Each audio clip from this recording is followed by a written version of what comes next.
She says she loves you. She says she's happy. She says she has everything she needs, the nice house, the kids, the security. Then, out of nowhere, the betrayal hits. And when you ask her why she destroyed everything, she looks you in the eye and says the one word that crushes your soul: boredom. Today, we are going to look behind that soft, easy excuse. We are going to expose the brutal truth that boredom is never about the comfort you provided. It's about the masculine edge you lost. It's about the silent psychological chaos she created because you stopped being the man who challenged her. This isn't about blaming the victim, it's about understanding the deep primal hunger that drives a woman to set fire to the life you built just to feel the heat again. You think she cheated because your life was too safe. The truth is, she cheated because your frame was too weak. She needed chaos because you became too predictable. Men, this channel is becoming a brotherhood. I set a goal to unite 3,000 real men before this month ends. If you're rocking with the truth and you want more men to wake up, hit subscribe, like this video, and turn on your notification. Make your support and voice count in the comments section. The idea that a woman cheats out of boredom is the most dangerous lie sold to men. It makes you feel guilty for being a good provider. It makes you think you should risk your career, your money, and your stability just to take her skydiving every weekend. That's a trap. The real answer is simpler and much harder to swallow. A woman doesn't get bored of safety. She gets bored of a man she can fully control. Boredom is the final sign that she has completely mastered your life, your emotions, and your reactions. You have no mystery left. You have no independent purpose she can't access. You are a completed puzzle. And once the puzzle is complete, she tosses the box and looks for a new challenge. Let's look at the first story. We'll call him Ben. Ben was the perfect husband, the ultimate nice guy. He gave up his hobbies, his independent friends, and his time at the gym just to be with his wife, Lisa. He thought that if he centered his whole world around her, she would feel loved. But she started cheating with a bartender, a guy who constantly flaked on her and was totally unreliable. When Lisa was caught, she said, "Ben is just so predictable. He never says no." Ben was the loser in this story because he thought devotion meant surrendering his frame. What was Lisa really thinking? She was thinking, Ben is too weak. He is my employee, not my leader. I need to feel the excitement of chasing a man who has his own rules. The bartender wasn't attractive because he was chaotic. He was attractive because he was uncontrollable.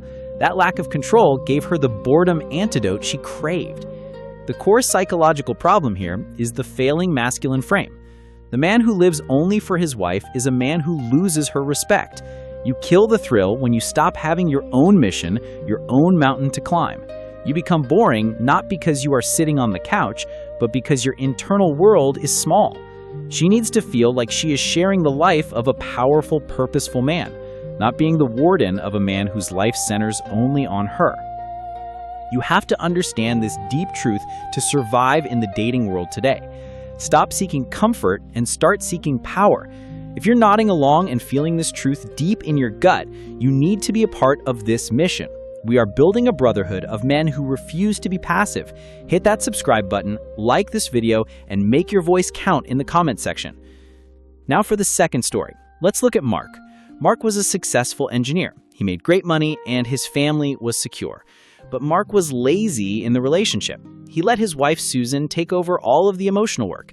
He let her start all of the arguments. He let her bring up every single problem, and he would simply retreat.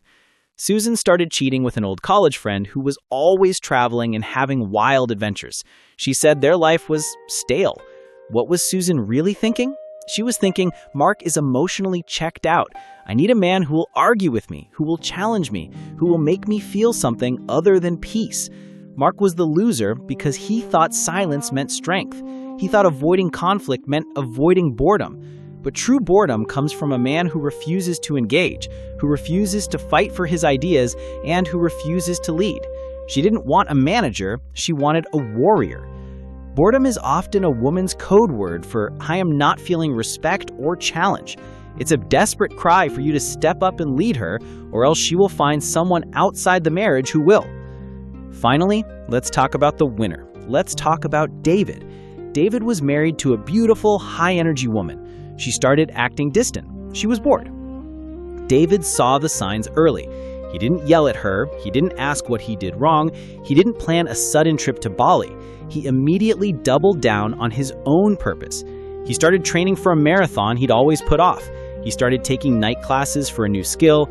He became emotionally unavailable to her drama, but intensely available to his mission. His wife panicked. Suddenly, David wasn't orbiting her anymore. He had his own gravity. She said, "You're always busy. You're ignoring me." David calmly replied, "I am focused on my purpose. You can join me or you can watch." David was the winner because he didn't try to fix her boredom. He made himself scarce and valuable. This action reignited her fear of loss and her desire to chase him. She stopped feeling bored of him and started feeling worried about losing him.